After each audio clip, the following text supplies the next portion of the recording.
Bueno, pues daros las buenas tardes. Estamos en esta segunda jornada que comenzamos, sabéis, el día de ayer, titulada Transferencia de conocimiento en el diagnóstico in vitro. Tuvimos la oportunidad de conocer ayer todos los aspectos actuales y la transferencia de conocimiento que se produce desde las nuevas tecnologías aplicando la electroquímica con diferentes aplicaciones. Hicimos una comparación de alguna manera entre la investigación básica y cómo se transfiere al ámbito asistencial, al ámbito clínico, y hoy vamos a hacer lo mismo y hemos elegido un tema que yo creo que es de gran importancia en este momento, sobre todo para lo que será el laboratorio clínico y la medicina de laboratorio del futuro, que tiene que ver con la espectrometría de masas. Es una técnica, una metodología ya conocida, pero que ha ido alcanzando una importancia cada vez más grande, sobre todo porque permite hacer diagnósticos con aplicación clínica que hace 10 años eran insospechados. Comentábamos hace un momento, antes de comenzar la sesión, pues en el ámbito nuestro, por ejemplo, que hemos trabajado en investigación de drogas de abuso, o de fármacos o de metabolitos, y una gran cantidad de aplicaciones clínicas que en este momento se acercan cada vez más a la vida hospitalaria y no solo quedan en la investigación. Pues bien, contamos con dos personas de reconocido prestigio y formación en este ámbito que todos ustedes podéis ver en el programa.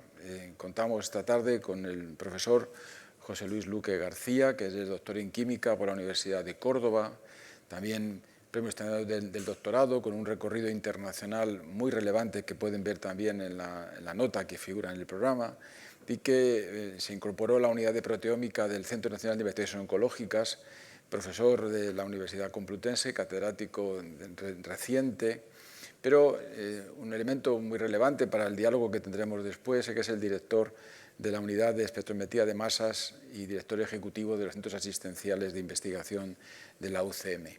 Él va a tratar este tema de la espectrometría de masas en el ámbito de la investigación básica cuando mira hacia la clínica, y a continuación estará con nosotros, a lo cual también le agradezco que esté aquí esta tarde, la profesora, la doctora Gloria Álvarez Llamas. Ella es doctora en Química Analítica por la Universidad de Oviedo. Tiene gran cantidad de menciones europeas e internacionales en el ámbito de su actividad científica. Es investigadora principal y jefa del grupo de Ómica Translacional en el Departamento de Inmunología de la Fundación Jiménez Díaz, y así también es responsable de la plataforma de proteómica del mismo centro. Profesora asociada del Departamento de Bioquímica y Biología Molecular de la Universidad Complutense de Madrid. Como veis, queridos compañeros, contamos con dos personas no solamente de reconocido prestigio profesional, nacional e internacional, sino que han tenido la deferencia de compartir con nosotros su conocimiento y experiencia en un ámbito que para el diagnóstico in vitro yo creo que resulta realmente fundamental en este tiempo que vivimos. Ayer ya lo comentábamos sobre hacia dónde viajaba la medicina de laboratorio del futuro, y yo creo que la espectrometría de masas es una de las respuestas que se nos avecinan si no son ya presentes. Así que sin más, yo voy a dar la palabra al profesor Luque para que tenga la amabilidad de tomar la palabra.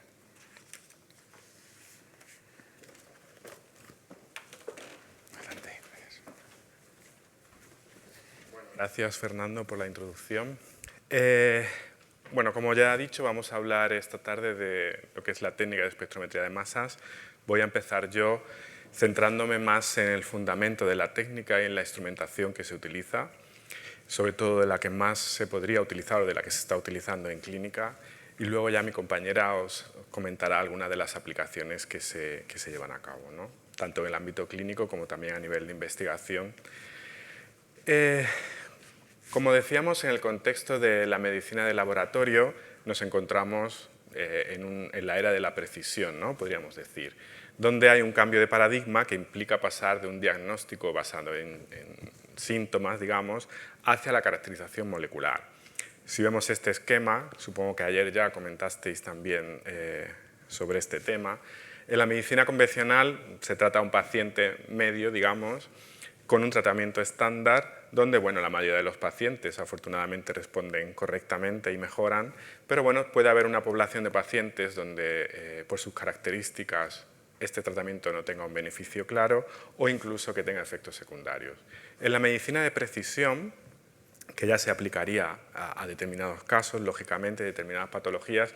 Ahí el individuo, digamos, que toma un papel más importante, ¿no? El paciente en sí, a nivel de estudiar sus características individuales, podemos decir el genoma, por ejemplo, el ambiente en el que se encuentra y, por supuesto, también datos poblacionales, de forma que se puedan diseñar tratamientos personalizados, mucho más precisos, que mejoren la respuesta de la mayoría de los pacientes, ¿no? Minimizando, por supuesto, efectos secundarios. En este contexto, y como decía Fernando hace unos minutos, el laboratorio clínico, que ya de por sí juega un papel importante, ¿no? Dentro de cualquier hospital, en esta era futura de medicina de precisión, digamos que se volverá aún más un actor central dentro del diagnóstico y el seguimiento terapéutico, ¿no? Teniendo esto en cuenta, es claro que lo que necesitamos en un laboratorio clínico de estas características son resultados de alta calidad y de alta fiabilidad, porque de ellos van a depender muchas decisiones terapéuticas. Antes de seguir, no sé si ayer ya lo comentasteis, pero bueno, me gustaría marcar cuatro términos que son similares. Ahora veréis, en clínica la sensibilidad se define como la capacidad de una prueba diagnóstica para identificar correctamente los pacientes que tienen dicha enfermedad. La especificidad es la capacidad de esta prueba para identificar correctamente pacientes que no tengan la enfermedad. Pero en química analítica estos términos son un poquito diferentes. En química analítica la sensibilidad se refiere a la capacidad de una técnica o un método de análisis para medir concentraciones muy bajas, ¿vale? Tendremos métodos o técnicas muy sensibles cuando seamos capaces de determinar concentraciones muy pequeñas. Por otra parte, la selectividad es otra propiedad analítica muy relevante, que es la capacidad que tenga una técnica o un método, de diagnóstico en este caso, de medir solo el analito de interés, sin interferencias. Lógicamente pongo esto para que veáis la importancia de, si queremos tener una buena sensibilidad y especificidad clínica, necesitamos técnicas y métodos con una alta sensibilidad y selectividad analíticas. Al final son conceptos que incluso estos tienen el mismo nombre, se definen de forma diferente, pero están muy relacionados. Alta sensibilidad clínica se relaciona con un bajo número de falsos negativos, alta especificidad clínica, bajo número de falsos positivos y, como digo, necesitamos técnicas y métodos de alta sensibilidad y selectividad. Y en este contexto es donde tenemos la espectrometría de masas. Yo obviamente estoy un poco sesgado porque es mi especialidad, pero me atrevería a afirmar que la espectrometría de masas a día de hoy, con la tecnología que tenemos, es la técnica analítica que, en general, obviamente hay casos concretos en los que no, podemos conseguir métodos más sensibles y más selectivos. A ver si a lo largo de la charla os consigo convencer, ¿no? Para ello vamos a empezar con los fundamentos de la técnica, porque yo creo que es importante que antes de pasar a todas las aplicaciones y tal, se entienda bien, porque es una técnica que, bueno, a la mayoría de la gente le suena, la conocen y tal, pero el fundamento en sí creo que no es tan conocido, ¿no? En espectrometría de masas podemos identificar y cuantificar átomos y moléculas en una muestra determinada. Podemos analizar muestras muy complejas en base a su masa. ¿Qué diferencia hay de la espectrometría de masas con otras técnicas de análisis? Por ejemplo, en las técnicas espectroscópicas, absorción molecular, fluorescencia, técnicas que se utilizan muchísimo, lo que medimos es la interacción de una determinada molécula o un átomo, depende, de un compuesto, con la radiación electromagnética y determinamos su concentración o su presencia o no en base a la cantidad de radiación que absorbe, cantidad de radiación que emite, en las técnicas de fluorescencia, etc. Técnicas electroquímicas, que ayer hablasteis mucho más y mejor, seguro, respuestas eléctricas asociadas a determinados compuestos, ¿no? Como consecuencia de procesos de oxidación-reducción. En el caso de técnicas inmunoquímicas, como sabéis, lo que medimos son señales analíticas generadas después de que se produzca un reconocimiento del analito por el anticuerpo. Lógicamente no vengo yo a decir que estas técnicas no son útiles, porque por supuesto que lo son, pero sí que es importante la diferencia respecto a las masas, y es que en estas técnicas realmente cuando medimos la señal que genera el analito es una señal, digamos, indirecta, porque se produce como consecuencia de una interacción, de una respuesta eléctrica, de un reconocimiento de un anticuerpo, etc. ¿Qué ocurre? Cuanto mayor sea, cuanto más indirecto sea lo que estamos midiendo, lógicamente mayor probabilidad tenemos de tener interferentes, y esto se va a traducir en una menor selectividad de la técnica. Aquí es donde entra la espectrometría de masas. ¿Por qué? ¿Cuál es la diferencia? En espectrometría de masas no estamos midiendo ningún tipo de interacción, estamos midiendo la identidad molecular en sí misma, estamos midiendo la masa de la molécula, con lo cual no hay interferencia posible. La única interferencia podría ser compuestos que tengan pesos moleculares similares. ¿Vale? Con lo cual vamos a obtener selectividades analíticas muy altas. Como digo, la interferencia que podríamos tener son compuestos con masas similares. Aquí, por esto os quería mostrar que en espectrometría de masas actualmente, con los equipos que tenemos, podemos llegar a medir, podemos tener resoluciones en nuestros espectros de masas de hasta milésimas e incluso 10 milésimas de un Dalton. Podemos distinguir un compuesto que pese 1000.0000 frente a un compuesto que pese 1000.0010. En este ejemplo tenemos dos beta bloqueantes, el atenolol y el metaprolol. Como veis, son dos compuestos de estructura muy similar, se utilizan en hipertensión y en otras patologías, pero realmente se prescriben de forma diferente, porque uno es liposoluble y el otro no. El primero tiene un grupo acetamida, el segundo tiene un grupo etoximetoxi, que lo hace liposoluble y se prescriben, como digo, de forma diferente. Las masas, la diferencia de masas entre estos compuestos es de 1.02 Dalton. Si nosotros hacemos un espectro de masas de una mezcla de estos compuestos, vais a ver cómo tenemos una diferencia bastante grande entre una señal y otra. Es lo que me refería antes de la selectividad. Aparte de la exactitud, en este caso concreto, de las masas, ¿no? Pero si complicamos un poco más la cosa y añadimos un carbono 13, por ejemplo, en el primer compuesto, conseguimos ya masas muy similares. Tenemos masas dos compuestos con una diferencia de masas de 0.0163 Dalton. Pues bien, incluso estas pequeñas diferencias, e incluso más, yo diría, podemos verlas en un espectro de masas de alta resolución. Veis que podemos distinguir perfectamente un compuesto del siguiente. ¿Qué es lo que hace esto? Que la espectrometría de masas se puede utilizar en diferentes ámbitos. Por una parte, se puede utilizar, o se utiliza mucho en análisis estructural. Todos los investigadores que trabajan en síntesis, bien sea de drogas o de otros compuestos, o de materiales, etcétera, etcétera, utilizan la espectrometría de masas para comprobar que realmente la estructura de la molécula que ellos han diseñado es la correcta, que tienen el peso molecular, suelen utilizar los diferentes pasos de síntesis, digamos. Se puede utilizar para identificar compuestos desconocidos, se utiliza mucho a gran escala, creo que Gloria os comentará luego, a nivel de proteómica, metabolómica, ¿no? Porque además, no lo he dicho, pero es una técnica que podemos analizar desde pequeñas moléculas, desde los metabolitos más pequeños, aminoácidos, etcétera, hasta macromoléculas como una proteína, ¿no? Lo cual lo hace también una técnica muy versátil. Además, no solo podemos identificar la estructura de estas moléculas, de hecho, la espectrometría de masas fue la técnica que por excelencia disparó la proteómica, ¿no? Porque es la técnica que permite hacer una secuenciación de los aminoácidos que constituyen una proteína, y no solo eso, podemos identificar modificaciones posttraduccionales, etc.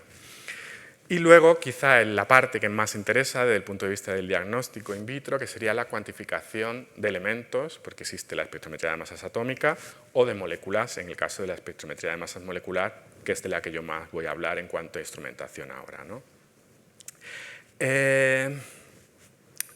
Yéndonos atrás, para que veáis un poco la historia de dónde nace esta técnica, ¿no? Nos remontamos a finales del siglo XIX, cuando nace esta técnica, ¿no? Este científico Thomson, que la mayoría supongo que conocéis, ¿no? Porque fue un investigador clave en el estudio de la estructura atómica. Thomson en este año trabajaba con un tubo de rayos catódicos y se dio cuenta de que cuando aplicaba campos eléctricos o magnéticos a este tubo de rayos catódicos conseguía dispersar partículas cargadas. De hecho, mediante esos estudios, descubrió el electrón, partícula subatómica, y fue otorgado el premio Nobel en 1906. Por esto se conoce a Thomson como el padre o como sus primeros experimentos, el nacimiento de la espectrometría de masas. Nada tiene que ver los espectrómetros de masas actuales, lógicamente. Pero sí que la idea era el poder desviar partículas cargadas aplicando campos eléctricos y magnéticos. No lo he dicho hasta ahora, he estado hablando de que en espectrometría de masas medimos la masa de las moléculas o de los átomos. Realmente no es 100% así. Es así, pero realmente lo que estamos midiendo es masa partido por carga. Solo vamos a poder determinar átomos o moléculas que estén cargados, positivo o negativamente, nos da igual, pero tienen que estar cargados. ¿Por qué? Porque justamente, como ahora veremos, el análisis en sí se basa en poder desviar partículas que estén cargadas, poder filtrarlas, poder fragmentarlas, ahora veréis, ¿no? Si veis, en el ejemplo que puse antes, donde aquí tenéis la masa, siempre indicamos qué cargas tiene y por qué está cargada. Normalmente tenemos cargas positivas, masa más un protón, que daría lugar al compuesto más una carga positiva. Lo cual no tiene nada que ver con lo que dije antes, en el sentido de que seguimos identificando la identidad molecular, no es ningún tipo de interferencia. En cualquier espectro de masas siempre, bueno, aquí lo que tenemos en el eje de las Y es intensidad relativa y en el eje de las X siempre tenemos representado masa partido por carga. El espectrómetro de masas típico consta de 4 dispositivos, ¿vale? O 4 partes, digamos. Un sistema de introducción de muestra, un sistema de ionización, que es clave por lo que os acabo de decir. Solo vamos a poder analizar átomos o moléculas que estén cargadas, con lo cual nuestro espectrómetro de masas sí o sí tiene que tener un sistema de ionización, un sistema que permita que estas moléculas que queremos analizar tengan carga. Luego tenemos el analizador de masas. El analizador de masas es el corazón del espectrómetro, digamos, ¿no? Y además es lo que nos va a dar, aparte del precio, las prestaciones que tenga nuestro equipo, bien sea de alta resolución, bien sea más para análisis cuantitativo, etcétera, etcétera. Y luego tenemos el detector, que el detector no es que no sea importante, obviamente es importante, pero digamos que es común prácticamente en cualquier espectrómetro de masas, porque lo que hace el detector es pues, detectar cuando llegan las moléculas, cuando impactan, traducirlo en una corriente eléctrica que se amplifica y traducirlo en la señal que vemos en el espectro. Voy a empezar por los sistemas de ionización, que hay varios, pero voy a comentar simplemente 3, que son los que más se utilizan. A día de hoy, el sistema de ionización por impacto electrónico es un sistema, creo que es de los primeros que se desarrollaron, y lo que hacemos es hacer incidir un haz de electrones sobre nuestras moléculas. Esto lo que va a generar es que por el propio impacto las moléculas, algunas se fragmentan y algunas se fragmentan menos, pero al final tenemos moléculas o fragmentos de las moléculas iniciales cargadas, lo cual nos permite ya introducirlos en el espectrómetro de masas. El segundo sistema de ionización, que yo creo que es estoy convencido que es el que más se utiliza a día de hoy en prácticamente cualquier aplicación, es el sistema de electrospray. En electrospray está diseñado para muestras líquidas, por eso también es de los que más se utilizan, porque lógicamente al final en analítica la mayor parte de muestras que manejamos son muestras líquidas. Lo que es un sistema realmente simple en su diseño, es un capilar de sílice fundida al que sometemos a un alto voltaje de 1,5 kilovoltios aproximadamente y hacemos pasar nuestra muestra líquida. Junto con un gas nebulizador, lo que generamos es un electrospray, de ahí su nombre. En este spray se forman estas gotitas donde están los iones en forma gaseosa que se van desolvatando hasta que entran al espectrómetro de masas. Esta fuente de ionización, junto con la que voy a explicar ahora, los que desarrollaron, este fue John Fenn, la fuente de ionización MALDI fue Tanaka, ambos recibieron el premio Nobel por ello, porque son fuentes de ionización que revolucionaron la proteómica, porque son justamente fuentes de ionización blanda que permiten hacer la secuenciación de proteínas y su análisis. En MALDI la fuente es bastante diferente porque lo que hacemos es mezclar nuestros analitos de interés, nuestra muestra, con una matriz. Esta matriz es generalmente un ácido orgánico que lo que va a ser capaz es de absorber la radiación, una radiación láser.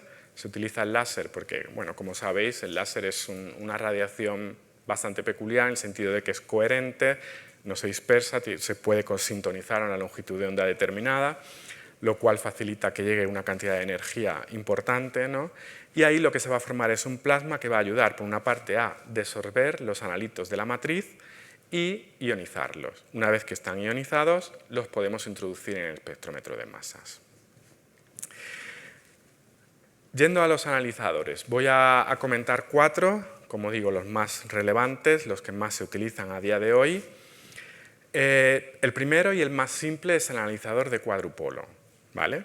¿En qué consiste el cuadrupolo? El cuadrupolo son básicamente 4 barras metálicas a las que se les somete a un campo eléctrico alterno, de forma que se genera una radiofrecuencia en el interior y que podemos ir sintonizando o modulando, de forma que iones que tengan una masa y que estén en resonancia con la frecuencia que estamos generando, van a ser capaces de atravesar el cuadrupolo, como veis en la figura, mientras que iones que tengan una masa molecular, una masa carga diferente a la que hemos sintonizado, van a chocar con las barras metálicas y se van a perder.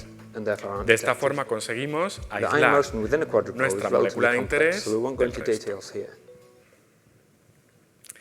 En el caso del analizador de trampa de iones, es un analizador similar, pero bastante diferente a la vez. Similar en el sentido de que también utilizamos electrodos y lo que vamos a hacer es introducir nuestros iones. En este caso no vamos introduciendo y vamos dejando pasar, sino que lo que hacemos es concentrarlos todos dentro de la trampa, de ahí el nombre, ¿no?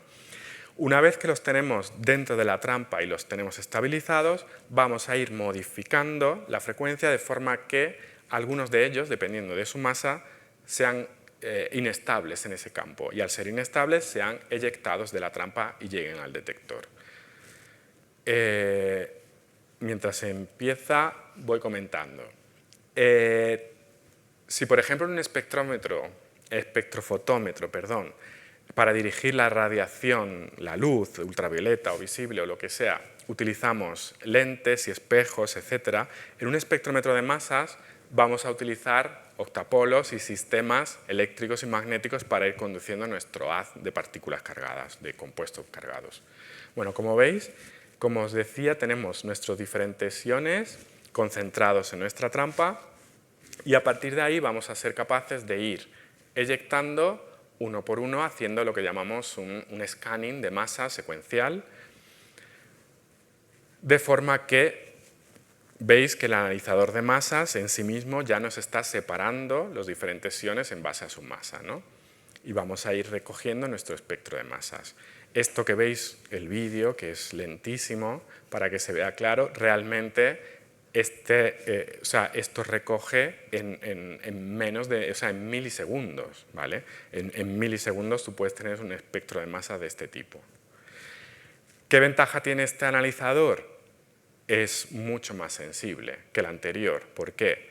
Porque al final, antes de analizar, concentramos todos los iones dentro de la trampa y eso hace que la sensibilidad del análisis aumente.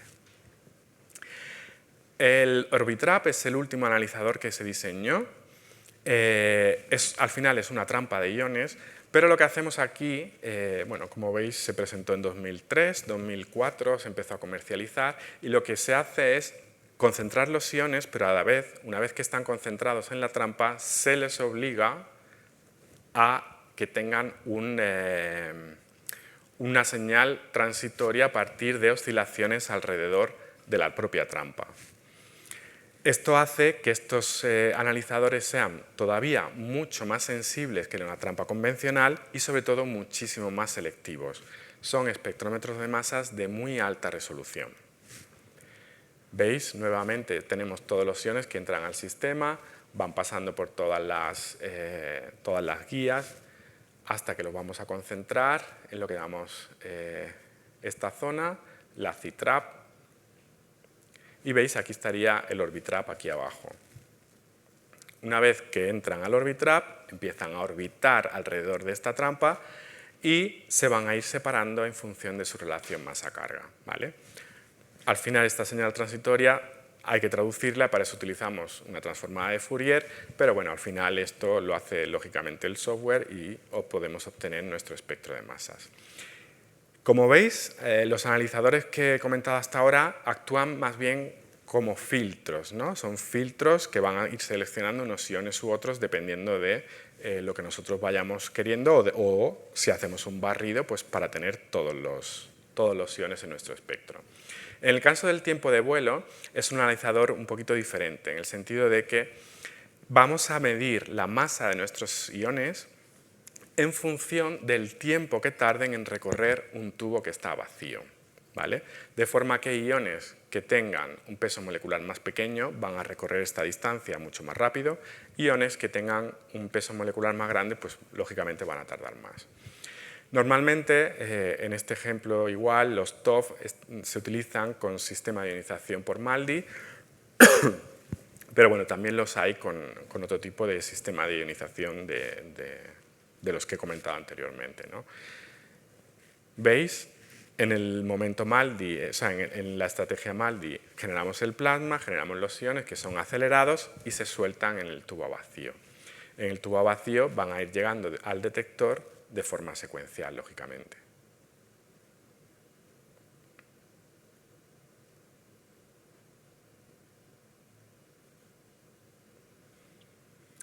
Nuevamente, en el espectro de masas, lo que vamos a ir recogiendo son las señales en base al tiempo que tarden, y esto se va a relacionar, que es lo que nosotros vamos a tener en el espectro, con las masas de cada compuesto.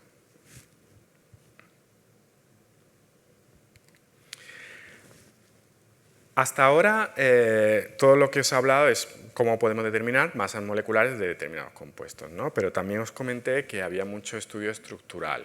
Para esto se utiliza lo que se llama la espectrometría de masas en tándem, que lo que consiste es en utilizar varios analizadores de masas en serie para poder no solo analizar nuestras moléculas iniciales, sino fragmentos de las mismas.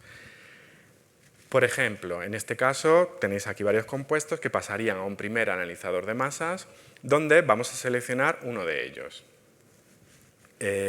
Esta molécula luego pasaría a lo que llamamos una celda de colisión, donde se fragmenta, y posteriormente en un segundo analizador vamos a poder medir los fragmentos, con lo cual vamos a tener información tanto del peso molecular de lo que llamamos el ion parental antes de ser fragmentado, e información estructural de esta molécula, donde podemos ver, por ejemplo, en una proteína la secuencia de aminoácidos, ¿no?, que se generan. Además, esto lo estoy contando porque es la base de uno de los métodos cuantitativos, que voy a comentar en breve, que más se utilizan en clínica y en cualquier ámbito para, para cuantificar compuestos a muy baja concentración y de forma muy selectiva mediante espectrometría de masas. Por último, quería comentar un poquito, porque tampoco quiero hacer muy pesado el tema instrumental, antes de que hable Gloria, del sistema de introducción de muestra. Si veis, la técnica en sí misma ya separa, digamos, ¿no?, y es capaz de obtener, pues eso, en un espectro de masas tú vas a ver diferentes analitos, ¿no?, los que tengas en la muestra. ¿Qué ocurre?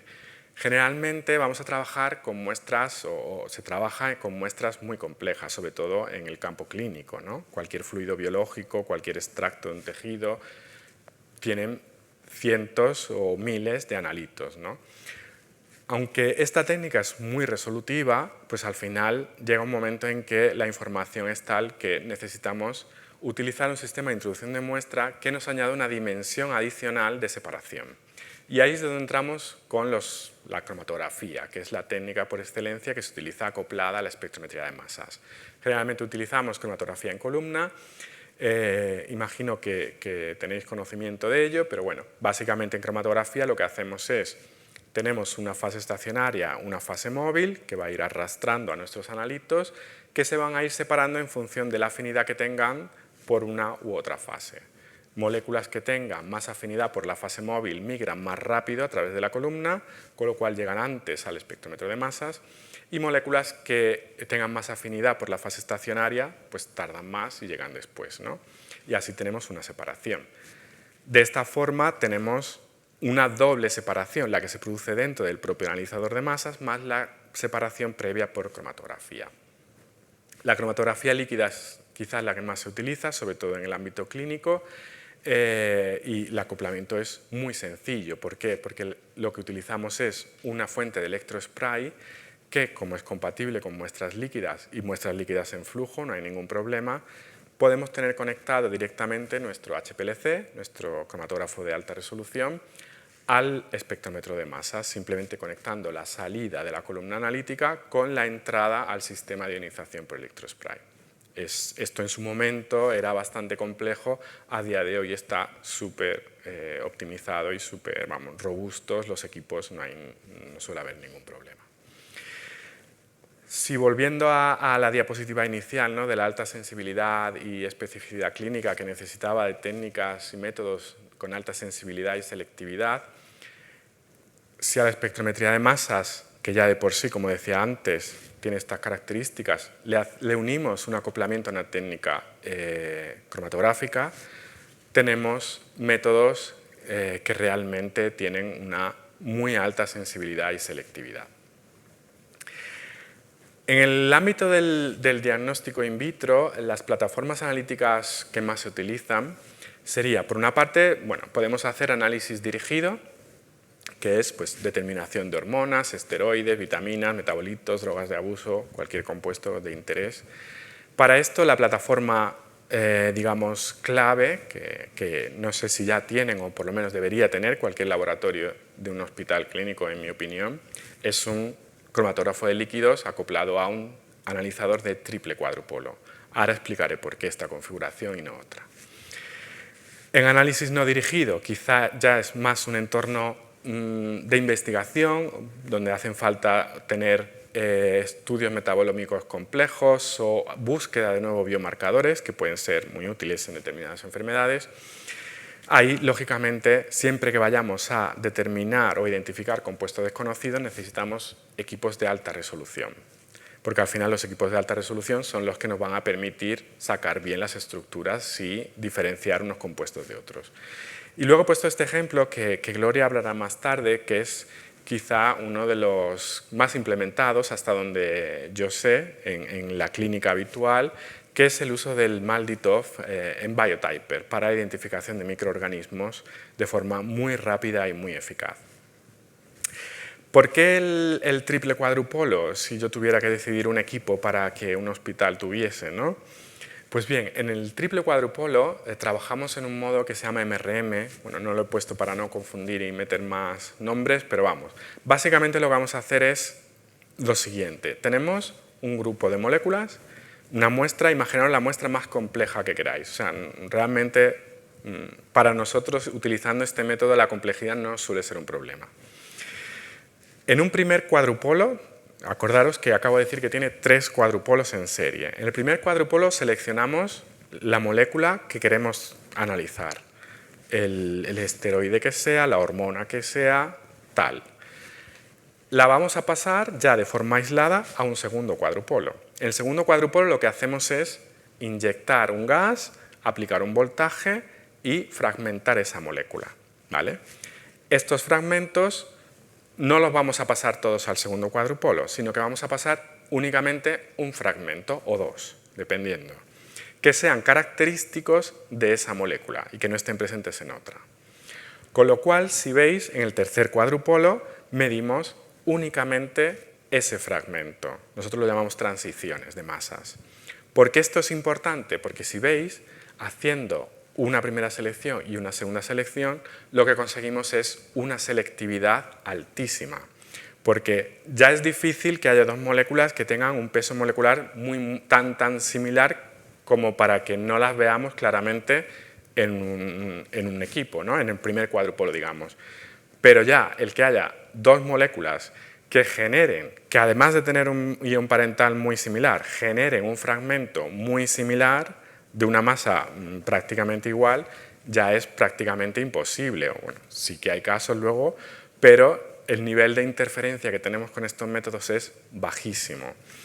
Además, el hecho de que vamos analizando solamente esto y podemos quitarnos todo el resto de moléculas en el primer cuadrupolo y en el segundo, todo el resto de fragmentos hacen que sean métodos extremadamente sensibles. Podemos determinar del orden de las partes por trillón en una muestra de plasma, por ejemplo, ¿no? Ahora, por ejemplo, en el centro estamos analizando neurotransmisores, que ya podéis ver los niveles a los que están, en leche materna. O sea, con poquísima cantidad de muestra se pueden determinar un montón de compuestos. Y además tú puedes programar tu equipo y no analizar un solo compuesto, sino que en un mismo análisis puedes analizar diferentes tipos de compuestos, porque el MASAS va a ser capaz de primero coger esta molécula, analizar su fragmento, luego coger otra, y puedes hacer un multiplexado y determinar muchos compuestos en un único experimento. Bueno, esto ya lo he dicho y ahora pues os voy a dejar con Gloria para que ella ya os comente algunas aplicaciones.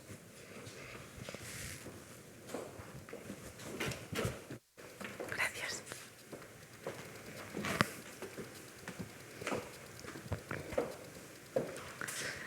Buenas tardes, muchas gracias José Luis y Fernando por la amable introducción y por la invitación a compartir este rato con vosotros. Yo, bueno, pretendo completar un poco toda esta visión técnica que nos ha dado José Luis y os voy a hablar, bueno, pues aparte de aplicaciones, he intentado en mi conocimiento contextualizar dónde estamos ahora, ¿no? Pensando en la utilización de la espectrometría de masas, en la implementación, al final, que es uno de sus objetivos últimos en clínica, pues eso, a la asistencia al paciente. Entonces, en esta diapositiva he querido empezar porque, cogiendo el pie de la proteómica, pues sirve muy bien para ejemplificar cómo esa implementación final pues depende de un desarrollo tecnológico que está por detrás de muchísimos años, ¿no? Entonces, hay que ir de la mano no solamente en investigación básica translacional, sino en el desarrollo técnico de la propia instrumentación. Entonces, aquí he intentado resumir, apoyándome en esta diapositiva, cómo con el paso de los años hemos ido ganando en tanto número de identificaciones, en este caso de las proteínas que puede tener una muestra biológica, como en la reducción de los tiempos de análisis, ¿no? Que al final pues es una de las ventajas que nos da la espectrometría de masas. Entonces, si os fijáis, por ejemplo, en el año 2001, no hace tanto en mi opinión, éramos capaces de identificar 1.500 proteínas de levadura en una muestra de levadura en un tiempo en torno a 68, 65, 68 horas, varios días de análisis. ¿Vale? Estamos hablando del año 2001. En el 2008 hablamos ya de 4.000 proteínas de esa misma muestra. O sea, la capacidad técnica se ha ido desarrollando. Mi compañero lo comentaba, ¿no? Que cómo ha despegado la proteómica, es decir, la capacidad de identificar el mayor número posible de proteínas presentes en una muestra, de la mano del desarrollo técnico de la espectrometría de masas, ¿no? No se puede entender sin la espectrometría de masas. Y aquí lo veis muy claro. Es verdad que en ese año 2008 4.000 proteínas llevaba de media, podemos decir, como ejemplo, 144 horas. Todavía estamos hablando de varios días. Pero fijaros cómo con el tiempo se bajan esos tiempos de análisis, manteniendo la capacidad de identificación de miles de proteínas a 1 hora, 2 horas, y al final llegamos en el 2023, con la instrumentación más cerca de lo que tenemos ahora, a identificar más de 10.000 proteínas de una muestra humana en media hora. Esto, como os decíamos, es indudablemente gracias a la capacidad de desarrollo de las técnicas que fabrican la espectrometría, los espectrómetros de masas, ¿no? También va muy de la mano con un desarrollo que os comentaré después en lo que refiere a la preparación de muestra. Todas esas etapas analíticas que son necesarias y que hacen pues, o bien identificar más o bien en menor tiempo. Y también el tercer pilar, en mi opinión, es el desarrollo de la capacidad de los ordenadores y de la capacidad analítica de recoger toda esa información que se está generando en el espectrómetro de masas. Todos esos iones, esos fragmentos que son detectados en el detector, pues tienen que ser traducidos a una señal que a nosotros nos dé una información clínica y, en el mejor de los casos, diagnóstica. La rapidez y la capacidad de almacenamiento de esos datos es lo que nos va a permitir pues, tener cada vez más información en el menor tiempo posible. Entonces, realmente no estamos hablando de hace tanto tiempo para lo que, en mi opinión, es un desarrollo cuantitativo. ¿Qué puede aportar en general la espectrometría de masas a la clínica? Aquí enlazo también con lo que os comentaba José Luis. Podemos tener preguntas diferentes en función del reto clínico al que nos enfrentemos. No es lo mismo un reto de identificación. ¿Identificación en qué sentido? Podemos pensar que hay un contaminante, un agente externo que está generando una patología en una muestra, pero no sabemos realmente qué es, necesitamos conocer su nombre y apellidos. Bueno, pues ahí nos centramos en la identificación, ponerle pues eso, su nombre, ¿no? a un compuesto determinado. Puede que sepamos ya lo que queremos buscar, pero necesitamos su cantidad, su concentración analítica, con precisión y exactitud. Entonces ahí estamos hablando de cuantificación. Tenemos que ser capaces de dar valores de concentración pues, para ver si estamos por encima o por debajo de los umbrales que en diagnóstico se definen como situaciones normales, situaciones control, no patológicas. Otra pregunta, ya más dirigida, ¿no? ¿Está mi compuesto, el que estoy buscando en la muestra? ¿Puedo hacer un screening? Puede utilizar un instrumento que tenga mucha capacidad de identificación, pero realmente en este caso mi aproximación es dirigida, porque sé lo que estoy buscando. Entonces voy a buscar exactamente el compuesto de interés, el analito de interés. En biomarcadores, que hablaré después al final, os pondré varios ejemplos. Cuando nos dedicamos al análisis de biomarcadores, muchas veces no necesitamos, en las primeras etapas de la investigación, tener ese valor preciso, cuantitativo de concentración, sino nos basta con un análisis diferencial. ¿Esto qué quiere decir? Pues comparamos una situación control con una situación patológica y buscamos que esa diferencia en esos niveles de abundancia sea estadísticamente significativa, porque eso ya nos lanza una alerta en la cual luego podemos profundizar para validar su uso como biomarcador, pero es un primer paso en la cadena, digamos, en el workflow. Ser capaces de identificar esas moléculas que respecto a una situación de salud, control, presentan una abundancia o niveles de expresión alterados. Eso es un, digamos, análisis diferencial, una semi-cuantitativa. Y luego ya en lo último, que habréis oído hablar más recientemente del single cell, bueno, pues análisis espacial. Es una dimensión que más recientemente se ha añadido a los análisis ómicos y que lo que nos permite es no solamente saber, en este caso me voy a referir a muestras de tejido o de células, no a un fluido biológico como sangre o orina, entonces nos permite esa nueva dimensión localizar dónde se está produciendo el cambio.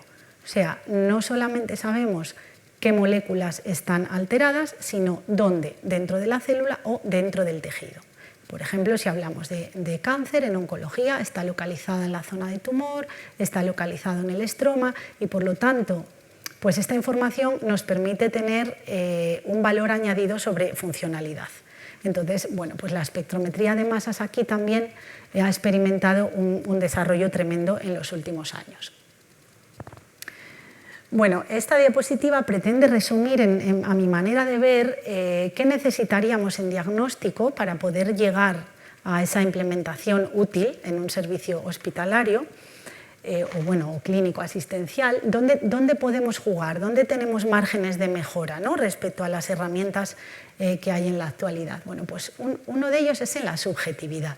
Subjetividad bien entendida. O sea, hay diagnósticos que a día de hoy están perfectamente realizados y en ningún caso se pone en duda, pero hay un componente subjetivo del ojo experto. Por ejemplo, puede suceder en determinados análisis en patología. Entonces, no se trata tanto de que haya un error, no estoy diciendo que haya un error en ese componente subjetivo, pero sí que si ganamos objetividad estamos facilitando el proceso. Al final, el ojo experto es igualmente necesario, pero vamos a facilitar la labor con un criterio que nos da la máquina de objetividad. En ese sentido, bueno, pues también os voy a hablar después de algún ejemplo. También podemos trabajar en la automatización. Os decía antes, José Luis, que puedo programar el equipo y medir varios analitos al mismo tiempo. Bueno, pues también se trabaja en robots, igual que en cualquier otro tipo de análisis de rutina, pues también acoplados a la espectrometría de masas para que se pueda programar el análisis de muestras de manera secuencial, sin intervención humana, y eso nos permite reducir los tiempos y la detección multianalito, por ejemplo, en los métodos de MRM. También se está trabajando, como os decía, en minimizar el pretratamiento de muestras.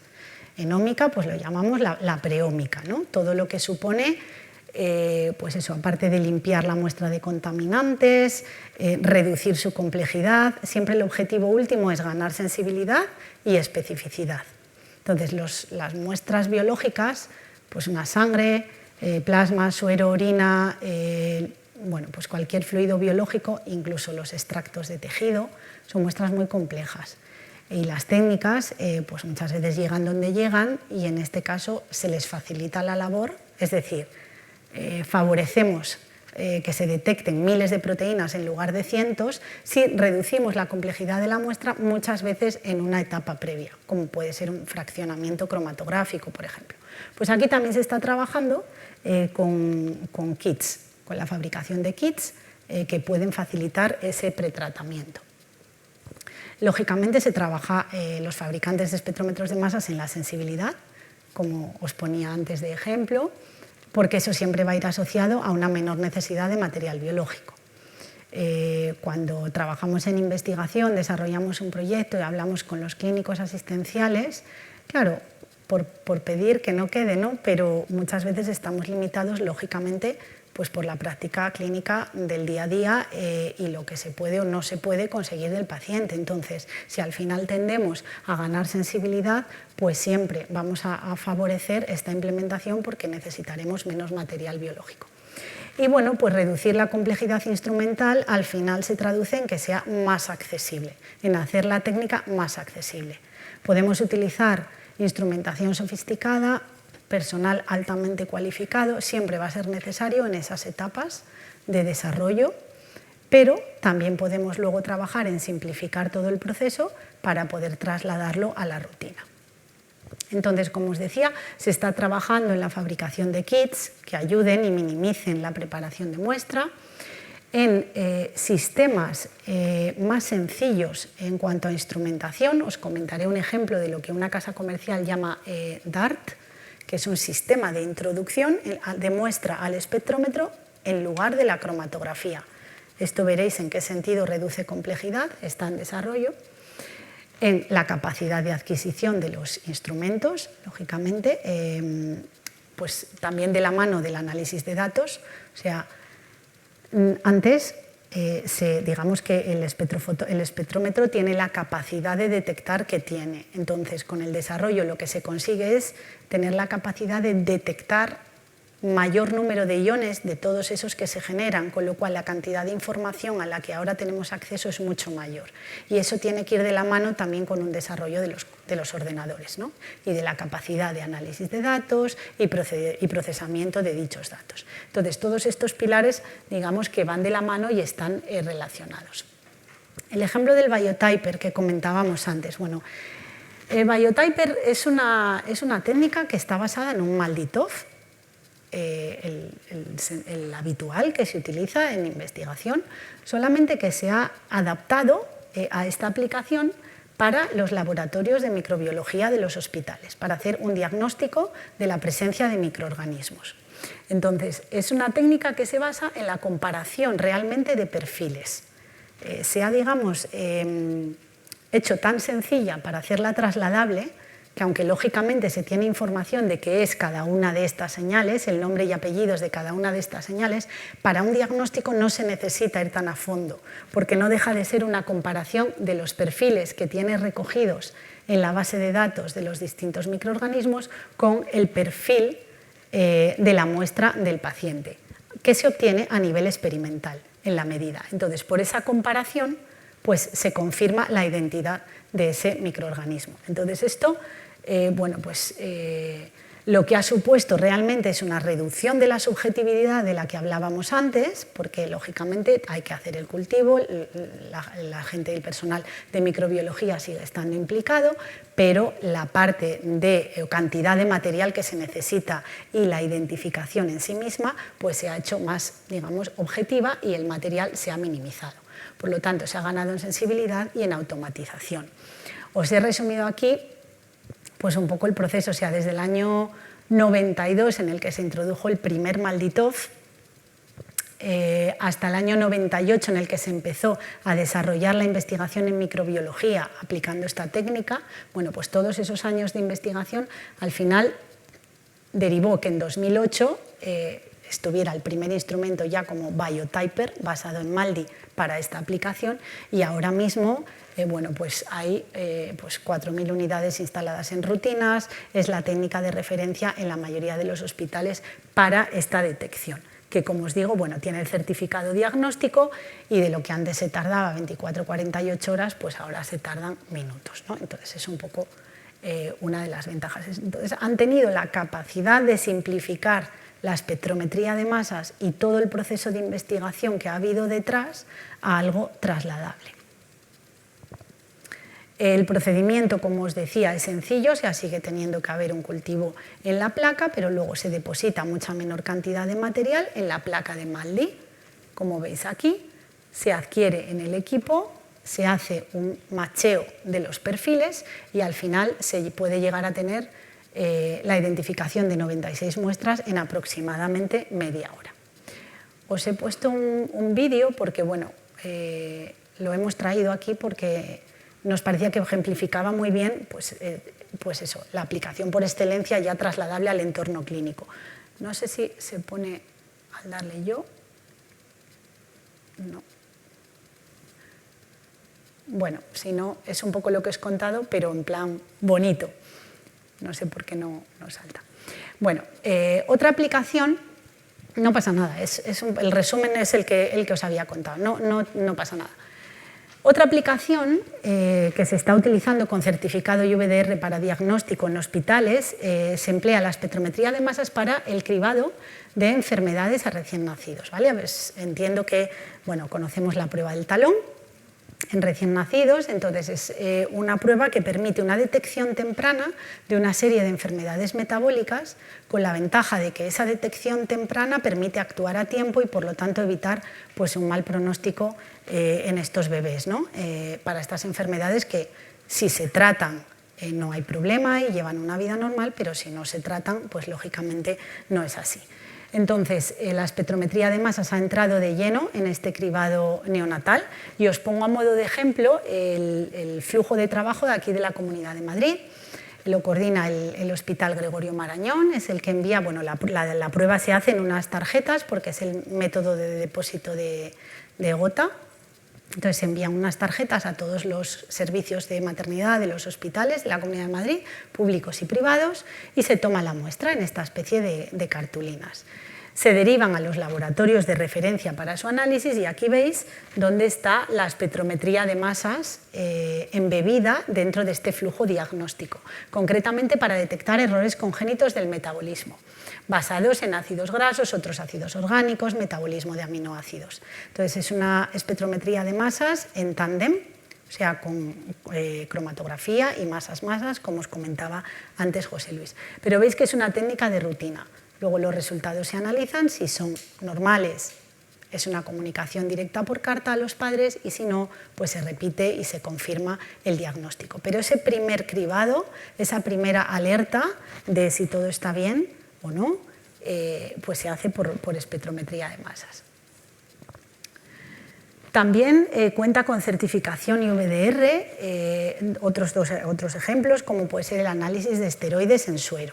Aquí os pongo dos espectros, en la parte de arriba ionización positiva, en la parte de abajo ionización negativa. Como comentaba antes José Luis, esto depende de la naturaleza de los compuestos, los hay que ionizan mejor en positivo, otros mejor en negativo, pero bueno, el caso es que es posible detectarlos directamente por espectrometría de masas y cuantificarlos, al igual que ocurre con drogas de abuso en orina. En este otro ejemplo, pues se llegan a detectar 108 compuestos en poco más de 12 minutos. Algunos de ellos, bueno, que nos suenan, como el barbital, la cocaína, codeína, diazepam, ketamina, fentanilo, LSD, lorazepam, bueno, pues está establecido en diagnóstico. Son ejemplos donde la investigación pues, ha llegado a poder ser útil en diagnóstico hospitalario. Para poner nombres a algunos ejemplos de hospitales, bueno, pues centros en los que se utiliza la espectrometría de masas, tanto en el análisis de enfermedades metabólicas como en la monitorización de fármacos en pacientes, en función de la patología, ¿no? Aquí tenéis varios ejemplos concretos. Y os decía antes, bueno, pues un poco el resumen de dónde se está trabajando. Y una de las partes en las que se trabaja es en simplificar esa etapa previa a la espectrometría de masas, no tanto en la preparación de muestra, que también, pero en este caso se refiere al propio sistema de introducción de muestra al equipo. En este caso sustituye a la cromatografía, ¿vale?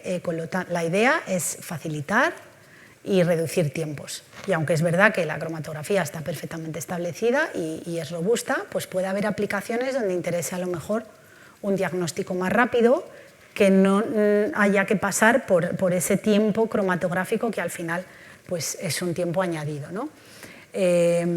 En este caso permite analizar 96 muestras en menos de 40 minutos. Un ejemplo es la cuantificación de agentes antimicóticos en suero o plasma. Veis que se utilizan 50 microlitros de suero para este análisis. Esto no está implementado, son, digamos, campos en desarrollo. En la gráfica de aquí abajo lo que veis es una comparativa en el eje Y de las señales que se obtienen por este nuevo método de introducción de muestra. Y en el eje X serían las señales o los valores que se obtienen por cromatografía. Entonces veis que hay una muy buena correlación entre los dos sistemas, con lo cual, para este caso concreto en el que se ha aplicado, ¿no?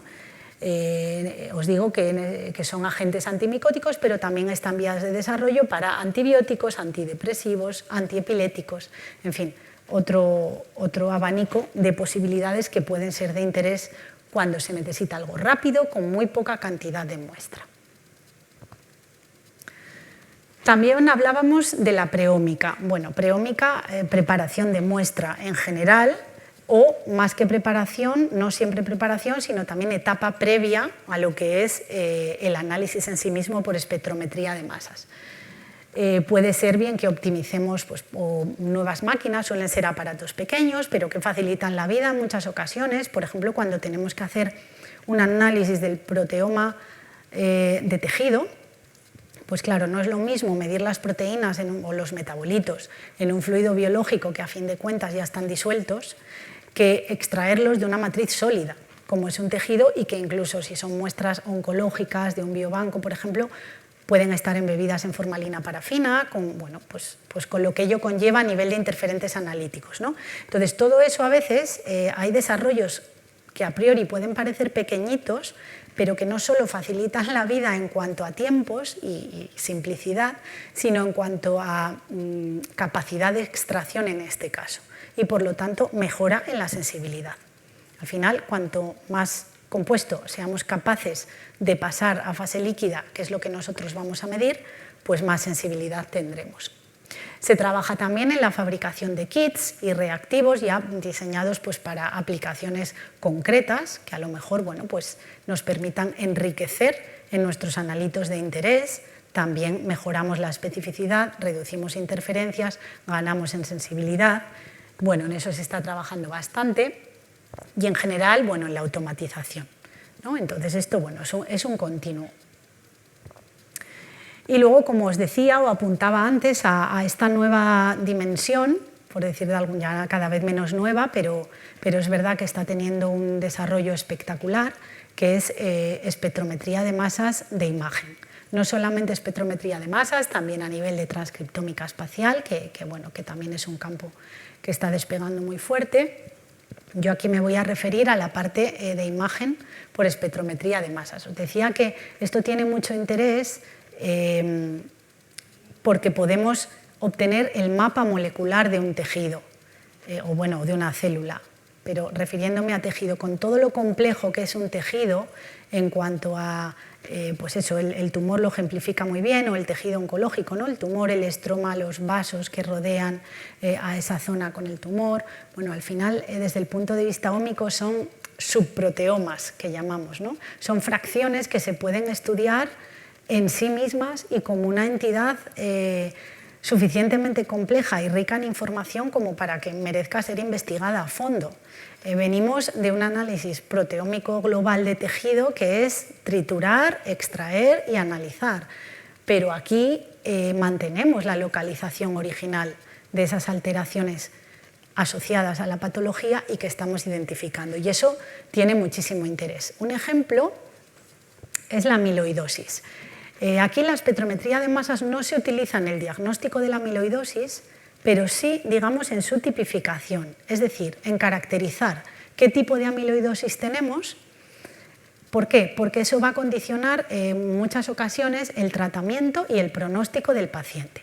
Entonces, la amiloidosis al final no dejan de ser unos depósitos de proteínas, de péptidos que vienen de proteínas mal plegadas, fragmentos de estas proteínas mal plegadas en ciertas regiones, pues en este caso del miocardio.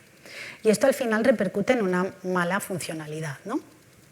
Con lo cual, como os digo, ese diagnóstico se hace por inmunohistoquímica, esos depósitos de amiloidosis se localizan y se identifican por inmunohistoquímica, pero entra la espectrometría de masas en su caracterización. ¿Cómo?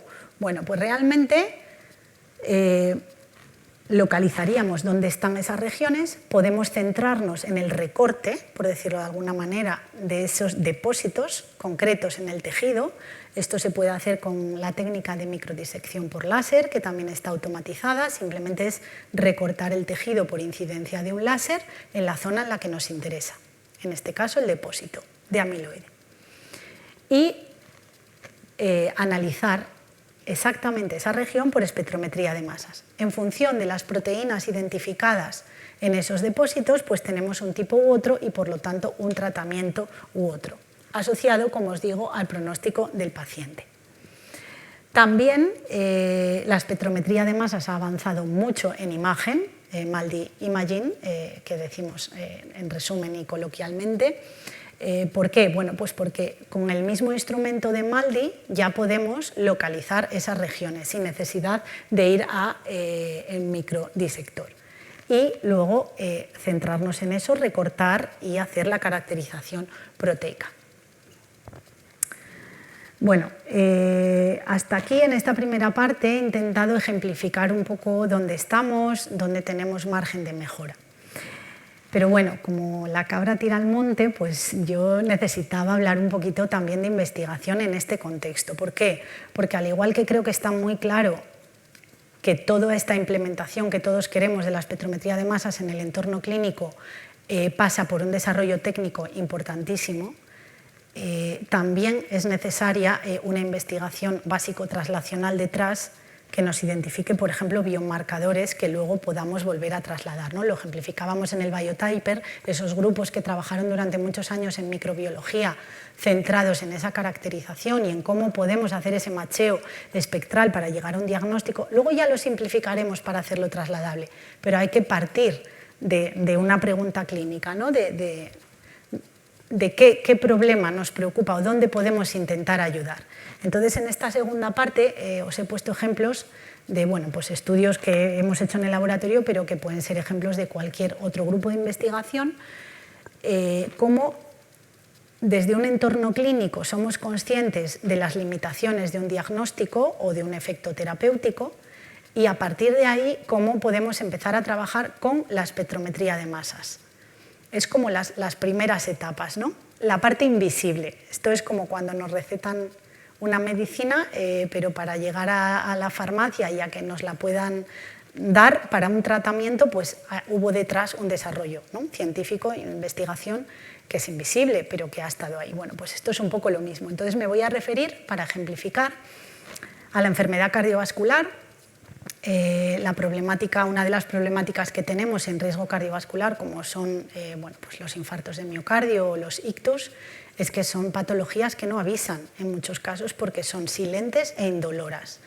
Entonces, conocemos factores de riesgo tradicionales, que podemos decir, y están muy controlados y hay un gran trabajo detrás para pues eso, niveles de colesterol, la hipertensión, la diabetes, tabaquismo y demás, pero desgraciadamente nos seguimos muriendo de infartos, ¿no? Entonces, bueno, creemos que aquí la investigación también en la identificación de biomarcadores puede aportar un granito de arena para ver cómo podemos ir a detectar algo que ya dé la cara, que ya esté cambiando cuando no duele, cuando la alerta clínica todavía no ha saltado. También os voy a poner algún ejemplo de enfermedad renal crónica. ¿Por qué? Porque es otro campo donde el diagnóstico precoz es muy importante. Así como un fracaso renal agudo con tratamiento es reversible, la enfermedad renal crónica no. Tiene 5 estadios, el más grave es el quinto, es ya diálisis o trasplante, y los 3 primeros, prácticamente el tercero también, vamos a incluir, pueden ser totalmente silenciosos. Ese daño puede ser totalmente silencioso, salvo que haya otras comorbilidades, podemos decir, como la diabetes, que nos haga estar un poquito pendientes, pero si no, el riñón tampoco duele. Entonces, aquí también tenemos campo para trabajar, ¿no? Que no tengamos que llegar a un estadio 4, que ya es bastante serio, para intentar frenarlo, porque curarlo ya no lo podemos curar. Y luego ejemplos breves de lo que es un estudio prospectivo.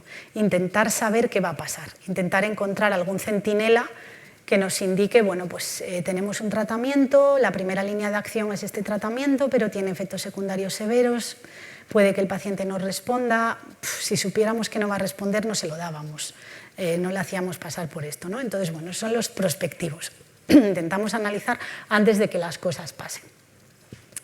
En un proceso de identificación de biomarcadores, yo me voy a referir a la clínica, pero bueno, vale para cualquier tipo de biomarcador, siempre tenemos varias etapas. La primera es la ómica que se refería a José Luis de espectrometría de masas no dirigida. Un Orbitrap, una trampa, donde queremos ver cuanto más mejor. Porque yo no le digo al equipo lo que quiero detectar. Yo lo que le pido es que vea cuanto más mejor. Ya luego nosotros buscamos las diferencias o las alertas que nos pueden servir para empezar a trabajar. Pero necesitamos mucha capacidad de detección analítica en ese sentido, ¿no? Por eso está ahí el símbolo de pescar. Ahí nosotros pescamos diferencias, pero en base a listados de identificaciones masivas de miles de proteínas o metabolitos. Entonces, esa primera aproximación, en esa fase inicial de descubrimiento, siempre son aproximaciones no dirigidas y requieren un espectrómetro de masas particular. No un triple cuadrupolo, por ejemplo. ¿Vale? Entonces, también esta idea a veces que tenemos todos al principio, que bueno, tengo un espectrómetro de masas, ya está. Pues no, es como los coches. No es lo mismo un coche para ir por la autopista que para ir por el desierto. Pues los espectrómetros de masas igual. Tenemos la suerte de que ya hay un abanico de posibilidades. Luego, cuando ya tenemos esas dianas identificadas, necesitamos confirmarlas. Y ahí ya sí, ahí ya vamos a espectrometría de masas dirigida. Ya sabemos el nombre y apellido de la molécula que nos interesa cuantificar. Entonces ahí, por ejemplo, ya está el triple cuadrúpolo. Por eso hablábamos de su implementación y que es un equipo muy robusto y coincido totalmente contigo en que es un equipo muy versátil y que se debería de tener en las unidades, ¿no? Porque permite una cuantificación absoluta, pero ya sabes a por lo que vas. Y luego, bueno, la implementación al final, que es lo que todos que trabajamos en esto queremos, pasa por muchas cosas que al final no dependen solo de estas fases analíticas. Aquí ya estamos hablando de estudios multicéntricos, de un reclutamiento muy fuerte de pacientes y recogida de muestras en unos niveles pues, que ya requiere pues, mucho esfuerzo también por parte de las unidades asistenciales y eso no es fácil. Entonces aquí también pues mi reconocimiento a esa labor de los clínicos y las clínicas asistenciales que dedican esfuerzos extra a reclutar pacientes para estudios de investigación, ¿no? porque realmente no es fácil. Entonces, bueno, siempre intentamos, siempre que la muestra lo permita, nosotros trabajamos en ómica, proteómica, metabolómica, siempre intentamos trabajar desde fluido biológico. ¿Por qué? Porque si pensamos en diagnóstico, lógicamente lo ideal es verlo en suero, en plasma, en orina. Pero si la patología nos lo permite, nos gusta trabajar también con tejido, porque ahí es donde pasan las cosas. Al final, en el fluido pues se refleja, pero es un torrente al que van todos los cambios que están ocurriendo en el organismo. Entonces, sí que nos gusta, siempre que podemos, intentar trabajar pues con tejido, ¿no? ¿Cómo intentamos a veces paliar ese problema que tenemos de nuestras Ns? Claro, la N, que es algo que nos critican siempre con toda la razón revisores puramente clínicos, es que el tamaño muestral es muy bajito. Claro, es muy bajito, pero estamos aplicando la ómica con toda la capacidad que tiene y permite paliar eso. Otra manera, cuando no siempre somos capaces de tener una cohorte de validación donde podamos aumentar esa N, que sean pacientes diferentes a los involucrados en la primera parte de descubrimiento, ¿cómo lo podemos hacer? Bueno, pues intentamos plantear estudios diferentes que entren en distintos puntos de la pregunta, por decirlo de alguna manera. Por ejemplo, la aterosclerosis, pues podemos estudiarla en un modelo animal, en este caso en conejo. Todos estos estudios son en colaboración de muchos grupos de investigación, obviamente no de uno solo. Entonces, en este caso, este grupo tenía un modelo, aterosclerosis, en conejo inducido por dieta. Y ahí lo bueno es que nos permite estudiar el tejido. En pacientes, para aterosclerosis, no podemos obtener una biopsia de la aorta a ver si tenemos placa o no tenemos placa, ¿no? Entonces, aquí el modelo animal pues nos ayuda. Y entonces ese estudio lo intentamos llevar en paralelo con marcadores que encontrábamos en orina de pacientes que habían sufrido un infarto. Orina recogida en el momento del infarto y al alta del paciente. Pero claro, aquí estamos hablando en cuestión de pacientes cuando ya ha ocurrido el evento. Y yo antes me refería a un diagnóstico temprano. Lo más que de momento hemos conseguido es recoger muestra de pacientes que no han sufrido un evento, pero sí que se les ha diagnosticado riesgo y tenían una cirugía de bypass programada. Entonces ahí estamos yendo un poquito, intentando ir un poquito antes hacia ese diagnóstico más temprano. Al final, ¿por qué os pongo esto? Porque bueno, es una manera, cuando intentamos verlo todo en conjunto y encontramos proteínas o metabolitos que se nos repiten en los distintos contextos, es una forma de validación indirecta, a mi modo de ver. Es como lo aborde, más temprano, menos temprano, en modelo, en humano, me salen estas mismas dianas. Bueno, algo tienen que decir, ¿no? Parece que algo tienen que decir. Entonces, podemos identificar paneles en función de la pregunta. Si son compuestos que se han encontrado en el modelo animal y también en el momento del infarto, pues son que responden tanto al desarrollo como al evento agudo en sí mismo. Hay otro panel que puede responder solamente al momento agudo, que es una respuesta que sube y luego baja, o baja y luego sube y se normaliza. Y en ese sentido, cuando vemos compuestos que estaban alterados al infarto y al alta del paciente han revertido a valores control, pues podemos hablar de paneles de recuperación, ¿no? Es una manera también de monitorizar si siguen teniendo riesgo a nivel molecular, lógicamente complementado y priorizando las pruebas clínicas, pero es una ayuda, ¿no? Es lo que os decía, aquí en este caso ejemplifica en la parte de arriba orina, en la parte de abajo plasma, metabolitos que hemos identificado en fase de discovery, en este caso fue por resonancia magnética nuclear, pero luego confirmadas por triple cuadrúpolo y por el método MRM que os comentaba José Luis. Entonces, cuando vemos dianas que se nos repiten en los distintos contextos clínicos, pues es cuando nos las empezamos a creer. En otro estudio, por ejemplo, estratificamos ese riesgo cardiovascular en función de la edad, porque al final las guías clínicas, aquí queríamos ayudar a ver cómo, no porque un paciente sea joven no tiene riesgo y porque sea mayor tiene mucho riesgo, no necesariamente. Entonces, pues sí que hicimos grupos, un grupo control, un grupo con riesgo y un grupo que ya había sufrido un evento en cada una de estas poblaciones. Y somos capaces de identificar huellas moleculares que, como por ejemplo el caso del metabolito, el TMAO, que está muy descrito en cardiovascular, pero es que el TMAO salía alterado independientemente de la edad, también en los modelos anteriores. Entonces, bueno, es una huella bastante repetitiva en nuestros estudios en riesgo cardiovascular. Y luego había ya huellas más específicas de población por edad, ¿no? Entonces, es una manera de decir, vale, hay campo. O sea, si somos capaces de aumentar la N, de tener cohortes multicéntricas, podemos intentar confirmar estas dianas. Os hablaba antes de estudios pronósticos. En este caso, eran pacientes. Los pacientes que están sometidos a una cirugía cardíaca, se sabe que algunos, un porcentaje no elevado, pero no desdeñable de ellos, puede desarrollar después de la cirugía fracaso renal agudo, que es reversible con tratamiento, pero hay que saberlo cuanto antes mejor, porque la creatinina sérica, que es el parámetro, uno de los parámetros que permite detectarlo, a veces no tiene esa respuesta temprana. Entonces dijimos, bueno, vamos a recoger orina antes de la cirugía, esperar a ver cómo evolucionan los pacientes y una vez que lo sabemos, clasificamos esas muestras precirugía en pacientes que han hecho el evento y pacientes, o sea, el fracaso renal agudo y pacientes que no. Y si os fijáis, por ejemplo, en el metabolito espermidina, la barra naranja es la de los pacientes que a posteriori hacían fracaso y la barra verde los que no. Nos está indicando, o parece indicar, hay que ser muy cauto con estos resultados, obviamente, porque todo esto, como os digo, es una primera fase de screening, ¿no?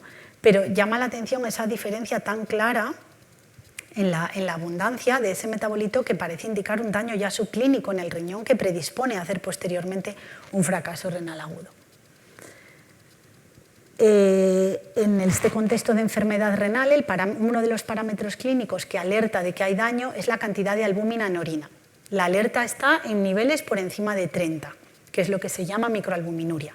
Pero si tenemos niveles por debajo de 30, no salta. Son pacientes normoalbuminúricos que, digamos, en clínica habitual, salvo que haya cofactores de riesgo, valores normales, no hay que preocuparse. Pero ¿qué ocurre? Ocurre que sí que estudios clínicos, puramente clínicos, de seguimiento o de estratificación de estos pacientes dentro del rango normal, veían que los que estaban en un rango normal alta, con niveles entre 10 y 30, sí que a los 5 o 10 años hacían más eventos cardiovasculares y funcionaba peor el riñón.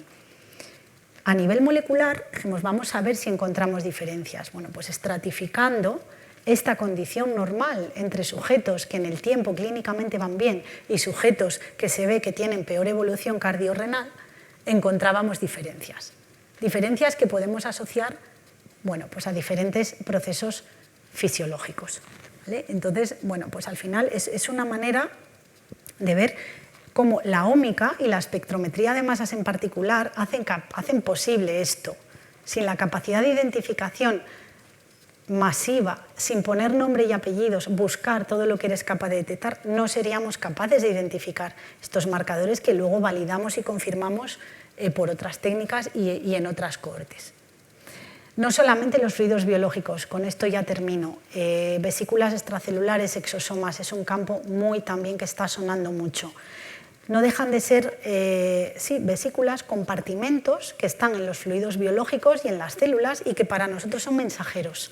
Entonces son mensajeros, por ejemplo, cuando las buscamos en orina, son mensajeros de lo que está ocurriendo en ese riñón, en ese sistema urogenital. Entonces, a veces encontramos diferencias a nivel proteico, marcadores moleculares en esas vesículas de la orina que no se encuentran como diferencias en la orina directamente y por lo tanto también es un campo muy, muy en auge, ¿no? Luego, con esta termino, lo que os decía, una cosa es el descubrimiento, la investigación, el desarrollo técnico y otra cosa es hacerlo trasladable. Para identificar marcadores en vesículas hubo que aislarlas un proceso de horas, pero al final cuando ya sabemos el biomarcador que queremos hay desarrollo técnico de máquinas que ya nos permiten detectarlos directamente, proteínas de las vesículas sin aislarlas y partiendo de tan solo 5 microlitros de orina. Entonces, bueno, es un camino, pero yo creo que la espectrometría de masas está ya ha entrado de lleno y esperamos que siga, ¿no? Gracias.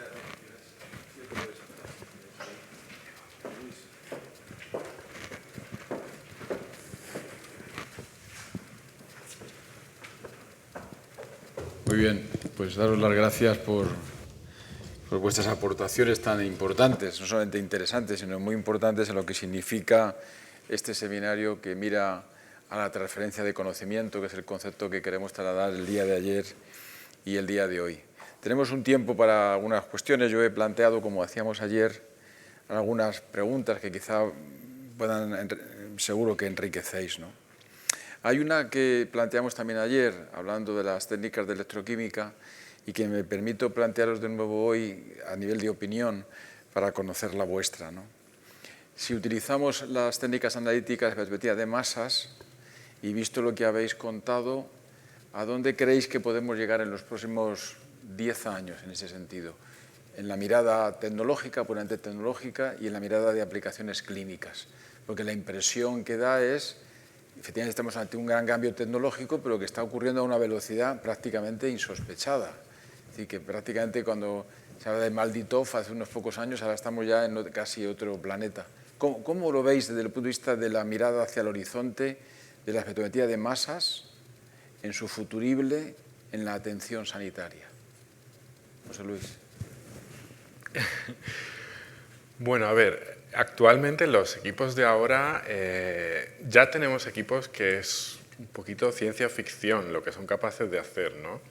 Entonces, en el ámbito clínico, yo creo que si fuésemos capaces de trasladar lo que hacemos a nivel de investigación en muchos casos, ¿no? Como ha comentado ella, de perfiles metabolómicos, de perfiles proteómicos, de imágenes que se hacen en poquísimo tiempo a día de hoy, si eso se pudiera trasladar a la clínica y de hacer de forma un poquito más rutinaria, nos moveríamos dentro del campo de la medicina de precisión en un nivel muchísimo más alto, ¿no?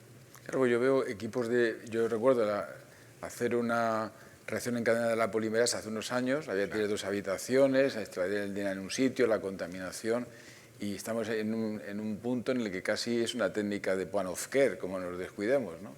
Entonces, por eso te preguntaba, tecnológicamente tú ves, ¿vamos a llegar muy rápido a esta posibilidad o crees que...? Yo creo que sí, porque la evolución tecnológica que hay en masas es increíble. Y ahora, un ejemplo es el DART que ha comentado ella, se está trabajando mucho en los sistemas de automatización de la inyección de la muestra, de acelerar todo este proceso, y yo creo que en poco tiempo espero y confío en que vamos a estar mucho más... ¿Y cómo lo ves, Gloria, esto? Yo quiero ser optimista también. A ver, es verdad que pasa no solo por querer, pasa también por la capacidad pues económica y de esfuerzo de dar un paso hacia no lo desconocido, porque en investigación ya es conocido, en desarrollo instrumental es conocido, la capacidad está clara, pero a veces es difícil cambiar lo que está implementado y funciona. Entonces, creo que también pasa por nuestra labor el no convencer, sino visibilizar las capacidades reales de esta instrumentación, que al principio puede ser difícil dar el salto, pero estamos viendo con ejemplo del Biotyper que todo tiende a la simplificación.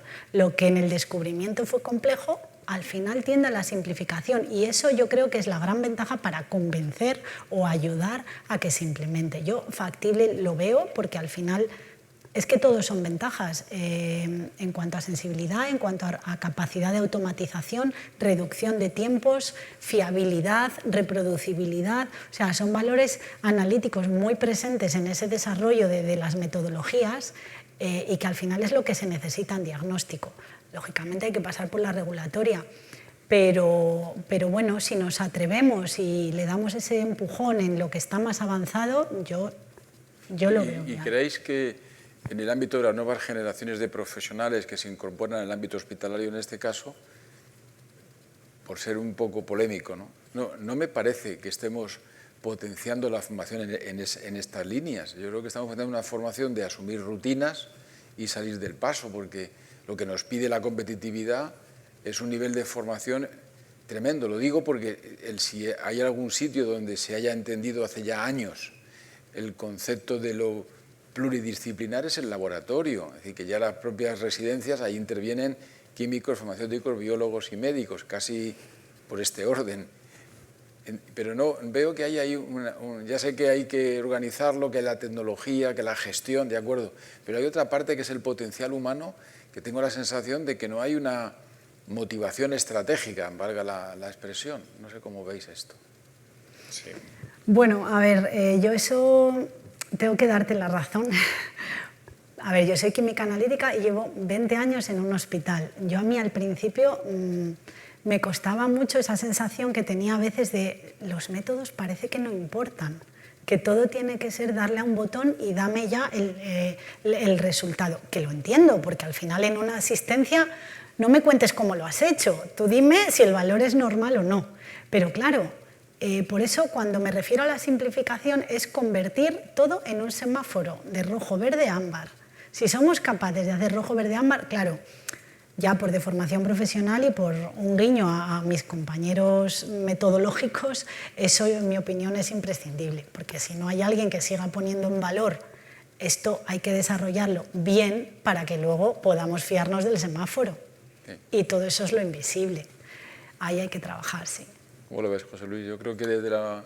Igual, sí, yo creo que hace falta, además haría falta, porque es verdad que es una técnica que tiene cierta complejidad y sí que hay que tender a la simplificación en determinados casos, pero a la vez también es una técnica muy versátil, ¿no? Entonces, si hubiera especialistas y espectrometristas de masas que puedan tener esta doble vertiente, que puedan, por una parte, desarrollar metodologías y por otro lado, facilitar el que pueda haber un análisis de rutina, sería lo suyo. Que llama la atención, fíjate, que en un seminario como este, que hablamos de transferencia de conocimiento, no para quedar bien y usar una palabra de moda, sino que estamos hablando de hospitales universitarios.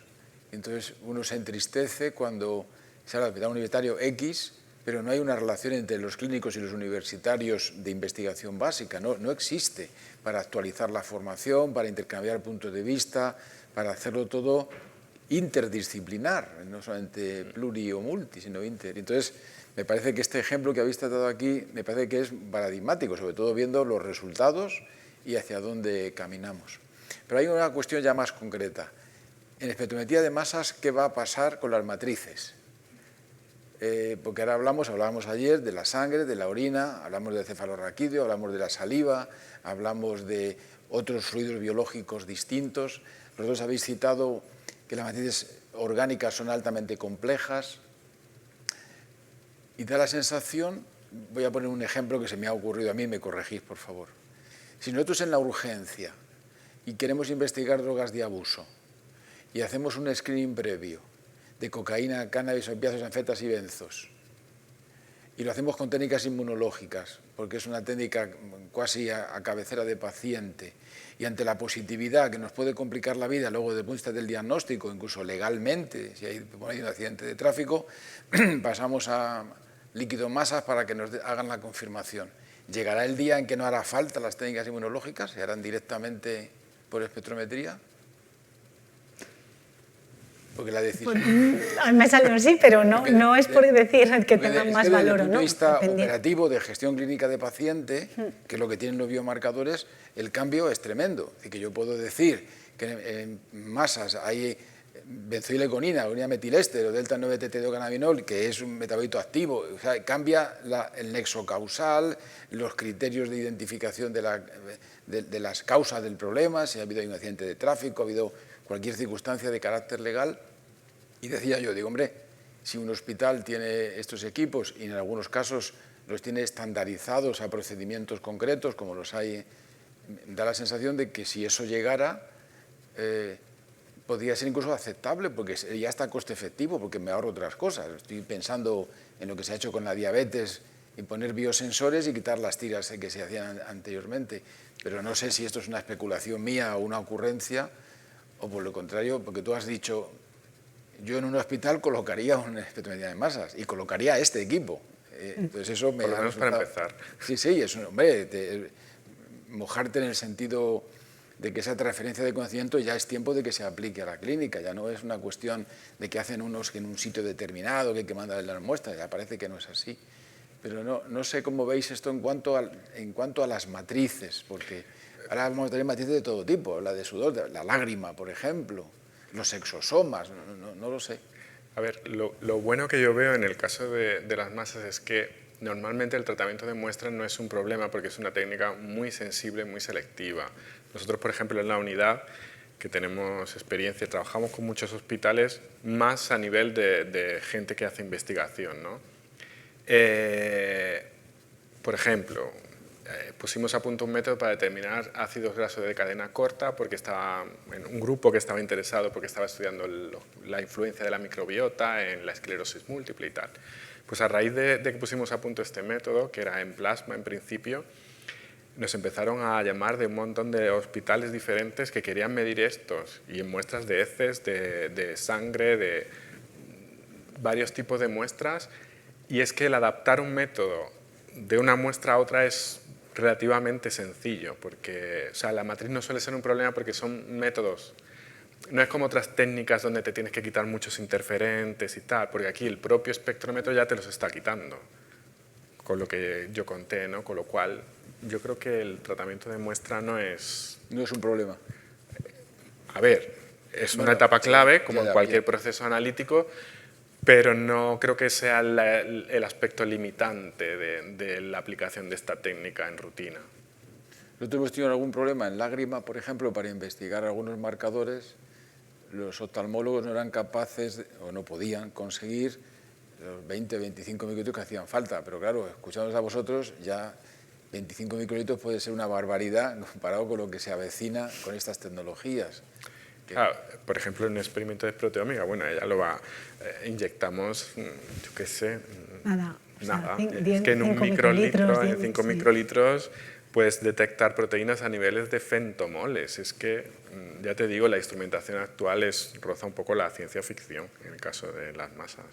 Y ahora quería haceros una consulta, una vez que, claro, visto lo interesante que habéis tratado este tema y visto desde un médico que no llega a ese nivel, fijaros una cosa, se pone de moda en los últimos años una aplicación importantísima en el entorno de la medicina de precisión que tú has comentado y habéis comentado los dos, que es la farmacogenética. Aparece como una nueva fórmula para ser muy preciso en cada paciente, dosis, fármacos, seguimiento, reducción de efectos adversos, un largo etcétera. Se incorpora la oncología, se incorporan otras especialidades. Y aparece el estudio de los polimorfismos genéticos como elemento clave, polimorfismos de citocromo, que comienzan a darnos unas pautas, sobre todo el 2D6, de que si existe una serie de perfiles son metabolizadores lentos, rápidos, etc. Y eso se informa al clínico, y el clínico ve que es un metabolizador lento en un sujeto que está con antipsicóticos, o que está con tamoxifeno, o que está con cualquier cosa. Y aparece la respuesta del clínico, y le dices, oye, la probabilidad de que metabolice mal este paciente es de tanto, porque tiene el tal polimorfismo. Y el clínico contesta y dice, bueno, me parece muy interesante lo que me dices, pero no tengo alternativa de otro fármaco. O, por ejemplo, ¿tú me puedes asegurar de que eso le está pasando a este paciente? No, yo le puedo decir, aquí es que este polimorfismo dice esto y hay una probabilidad alta, según dice la literatura y dicen los libros. Y entonces aparece, esto es la especulación mía, aparece el EDC masas o la espectrometría de masas.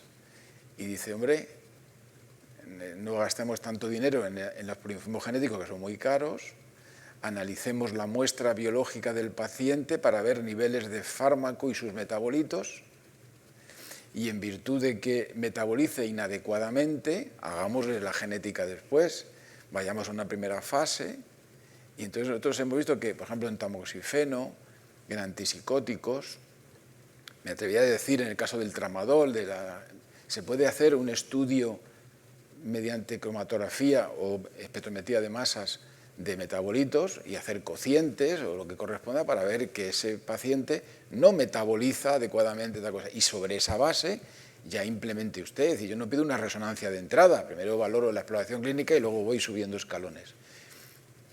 Creo yo que la espectrometría de masas, incorporada a la clínica de manera más habitual de lo que está, y siguiendo este ejemplo, podría mejorar en gran medida, porque yo creo que eso cambiaría radicalmente y sería verdadera transferencia de conocimiento, no solo en la parte metodológica, sino en la que estaba apuntando antes Gloria, que es la gestión clínica del paciente, es decir, asegurarnos ese tema. No sé si esta idea que yo os traslado, me podría decir, pues sí, es posible, pero no sé cuánto de posible es, porque sería cambiar el protocolo de lo que se está haciendo ahora mismo en farmacogenética. Es decir, primero estudie el fármaco, analice sus metabolitos, investigue metabolitos importantes, elabore cocientes, clasifica a la población, la estratifica, si metabolizan mal, bien o regular, y luego vaya usted a la genética para darle el corolario correspondiente.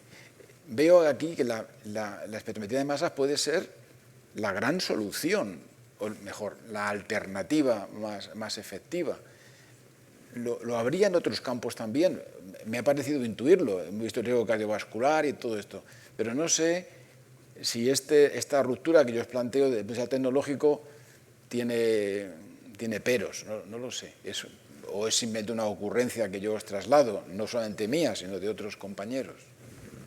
Bueno, a mí me parece que tiene todo el sentido. Lo que pasa que yo no sé por qué, es una sensación personal, es como que cuesta. Biomarcadores y ómica en el entorno clínico, dependiendo del contexto, pero en muchos casos se cuestiona. Y a mí me gusta intentar ver las cosas en perspectiva. O sea, me ha pasado en congresos, en entornos, en conversaciones clínicas, como, bueno, pero esos biomarcadores luego nunca llegan a nada. Esos biomarcadores, digo, ya, pero es que seguimos basando diagnósticos en una alteración, bueno, desde mi ignorancia clínica, que no sé clínica, pero en una analítica de rutina tenemos muchos marcadores que pueden ser inflamatorios, pero no son específicos. Son inflamatorios, yo entiendo, de una muela como de un pie, ¿no? Entonces, nada es único y creo que son herramientas que deben de complementarse. Entonces, ese ejemplo es muy bueno porque no se trata de sustituir y desterrar lo ya existente. Se trata de ver ventanas de oportunidad donde claramente la espectrometría de masas, en mi opinión, la tiene, o bien por reducir tiempos o bien por hacer un primer cribado. Un primer cribado y luego ya se va a la precisión. O al revés, como en la amiloidosis. Se hace un primer cribado por inmunohistoquímica y después vamos a un perfil ya más preciso que nos puede ayudar a poner un tratamiento. Es ahí donde tiene huella. El coste, sí, es costoso la espectrometría de masas, los equipos no son baratos, obviamente, pero tampoco lo son los secuenciadores. Y han entrado, o sea, la genómica ha entrado con todo y lógicamente muy bien entrado. Pero con la proteómica y la metabolómica, en mi opinión, no sé, José Luis, si tienes la misma, sí, cuesta más. Y una cosa es la identificación biomarcadores. Es que para implementar un biomarcador en clínica hacen falta muchos estudios de validación y ahí tenemos que ir de la mano. Los investigadores básicos translacionales solos no podemos porque nosotros no asistimos a los pacientes, no podemos hacer la recogida de muestra. Tenemos que ir de la mano, entonces es una labor de todos. Y una vez ya vamos a ver dónde entramos. Entonces está la parte de investigación pura y dura, pero luego también, una vez que ya está desarrollada la técnica y sabemos a qué campo queremos entrar, yo no entiendo de verdad por qué cuesta tanto, en mi opinión, ¿eh? ¿Cómo lo ves, José Luis, tú? Sí, un poco igual. Es que cuando trabajas con la técnica y ves los resultados y tal, es difícil entender el por qué esto no está muchísimo más implementado. Porque además, lo que dije al principio de la charla, en otras técnicas que por supuesto son útiles, el nivel de interferencia puede cambiar un diagnóstico directamente, mientras que en masas el nivel de interferencia es bajísimo, la selectividad es muy alta. Entonces, yo, como anécdota, mi jefe cuando yo hacía el postdoc, que era un inmunólogo en el hospital de Nueva York, y él se había pasado a la espectrometría de masas porque decía que ahí lo que ves es lo que hay. No era como la biología molecular en general, que bueno, al final el anticuerpo puede reconocerte o puede no, puede... Decía, aquí si está, es que está. O sea, entonces yo creo que sí que es algo que tendría que... Yo creo que esto nos pasó a nivel social con el doping, ¿no? Cuando habló de la huella molecular y aquellas cosas que se le dio tanta importancia también en medios de comunicación. Pero entonces, ya para ir terminando, desde tu punto de vista, José Luis, ahora, ¿en qué líneas ves tú, en este contexto del seminario en el que estamos, ves tú que va a evolucionar la espectrometría de masas como técnica o metodología, como técnica instrumental? ¿Hacia dónde la ves tú caminar o intuyes que camina? Ya hemos hablado que se aplique en el hospital más o menos, pero yo creo que como técnica, como tú has hablado de la investigación esa básica, ¿hacia dónde ves tú que va a caminar? ¿Va a mejorar en los detectores? ¿Va a ir a una planificación de equipos más pequeños? ¿Se va a simplificar para que la maneje alguien? Eso me da miedo, porque eso del todo fácil me da miedo, eso de dar a un botón y decir me voy a tomar un café, luego me da un resultado y todo, no sé. ¿Hacia dónde va esta tecnología desde el punto de vista de sus aplicaciones en la salud? A ver, a nivel de analizadores y de sistemas de ionización, la verdad es que está no voy a decir que ya no se puede más, porque siempre sacan algo nuevo, pero es verdad que es que ya la tecnología es bestial. Entonces, yo creo que va a ir más a la parte de, que lo comentó Gloria antes, de la introducción de muestra, que al final es un poco porque una vez que entra en el espectrómetro de masas, la muestra, digamos, ya el equipo está programado y tú ya tienes poco que hacer, ¿no? Aparte de interpretar el dato. Pero sí que la parte cromatográfica muchas veces es quizás una parte que puede ser más tediosa o que puede dar más problemas, y ahí, pues, por ejemplo, esta forma de introducción de muestra, que es el DAT, que básicamente es una membrana donde pones tu muestra y se genera directamente el electrospray ahí, es totalmente automatizable. O sea, Pero, ¿cuáles serían tus retos como investigador en la espectrometría de masas para los próximos años? ¿En qué estás? ¿En qué está tu cabeza de este futurible? Bueno, yo es que, vale, tengo que pensarlo porque yo no hago desarrollo tecnológico como tal, ¿no? Pero sí, yo creo que quizá hay que trabajar la robustez de algunos equipos, porque es verdad que son tecnologías complejas, ¿no? Yo creo que habría que trabajar en la robustez de forma que fueran más fácilmente utilizables por diferentes, no personal tan especializado, porque sí que a día de hoy es necesario, y básicamente en eso yo creo. No sé si tú Gloria, ocurre algo más. Bueno, también podemos trabajar un poco siguiendo el hilo de lo que comentabas de vuestro panel de ácidos grasos, ¿era? También ayuda mucho de cara a trasladar el mensaje el agrupar todo lo que nosotros sabemos que podemos detectar o que las máquinas pueden detectar, como en clasificarlo y hacer como si fuera cartera de servicios, pensando un poco en las necesidades de la clínica. Pues un panel de ácidos grasos, ¿por qué? Por microbiota. Un panel de, no sé, metabolitos de fármacos específicos de una patología, porque se sabe que esa patología tiene ahí ese talón de Aquiles, ¿no? O sea, en colaboración con la clínica asistencial, ¿qué se necesita para diagnosticar antes o tratar mejor o afinar el tratamiento? ¿Qué necesitaríais? Esto, vale, ¿y en base a qué decidís? En base a esto, ¿cómo lo detectáis? Pues con esto, que al final son 3 días de trabajo, hay pruebas que estamos esperando por resultados una semana, pues ahí es donde puede entrar la espectrometría de masas, seguro. Entonces, que en vez de decir, pues metabolómica, detectamos los metabolitos de la sangre, ponerle un nombre de una cartera de servicio, en función de, o sea, con un lenguaje que sea comprensible para las personas que hacéis diagnóstico. O sea, que tendríamos que pedirle de alguna manera también a la industria su salida y su incorporación al ámbito clínico con más intensidad. Sí, ya no está en el investigador, ya lo está en el translacional, pero hay una parte aquí que se ve de aplicaciones clínicas operativas que resuelven, que no sé, te ahorras en hemocultivos muchísimo tiempo cuando tienes capacidad de detectar. Eso implica un tratamiento casi inmediato, en fin, un largo etcétera que sospecho e he intuido de vuestras presentaciones tan brillantes. Sí, sí. Van de la mano, o sea, la industria, la investigación y la clínica asistencial tienen que ir de la mano para al final hablar el mismo lenguaje, ¿no? Porque yo lo veo como un círculo que se tiene que alimentar uno de otro con un interés al final común. Queridos, llegamos al final, pero me gustaría, como hicimos ayer, que cada uno de vosotros, a manera de corolario, dijera lo último que se le ocurre en este contexto de transferencia de conocimiento en el marco del diagnóstico in vitro. Hemos elegido una tecnología ayer, la electroquímica, elegimos otra hoy que es la espectrometría de masas, pero ¿cuál sería vuestro corolario en este momento que ya finalizamos? Empezamos por Gloria ahora. Bueno, es más que nada un deseo. Yo creo que todos tenemos que atrevernos a innovar y a dar saltos que no hemos dado antes, pues eso, para intentar poner nuestro granito de arena y hacer las cosas más fáciles, ¿no? Al final pensando en los pacientes que todos somos al final. Entonces sí, yo diría atrevernos a innovar y a que no nos asuste lo nuevo, porque si no nos lanzamos pues no vamos a progresar.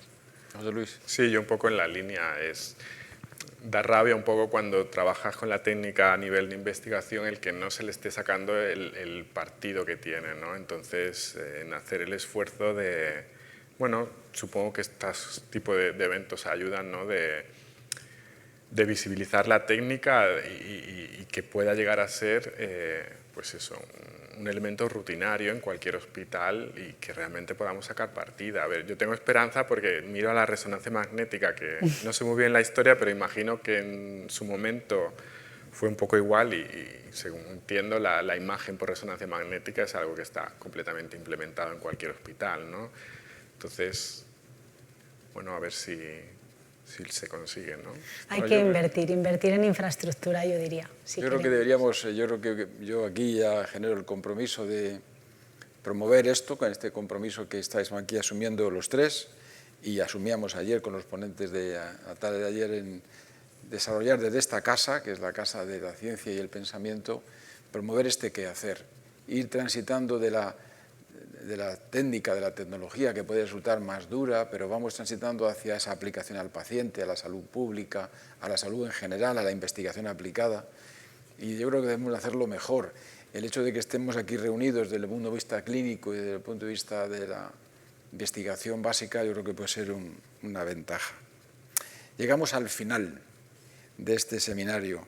Yo os agradezco a todos los que estáis online, tanto de nuestro país como en este caso de Chile, muy especialmente, el haber participado. Hemos aprendido, yo creo que palabras nuevas que hemos actualizado, espectrometría de masas, electroquímica, he apuntado aquí exosomas, matrices, nuevos paradigmas, medicina de precisión, que haya palabra conocida pero que adquiere nuevas dimensiones y nuevos rostros.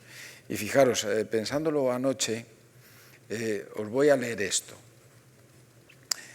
Alguien dijo, el que con arreglo a técnicas actuales de su investigación no se halle en la sangre una sustancia determinada, no puede en modo alguno considerarse como una prueba de que no existe en el torrente circulatorio.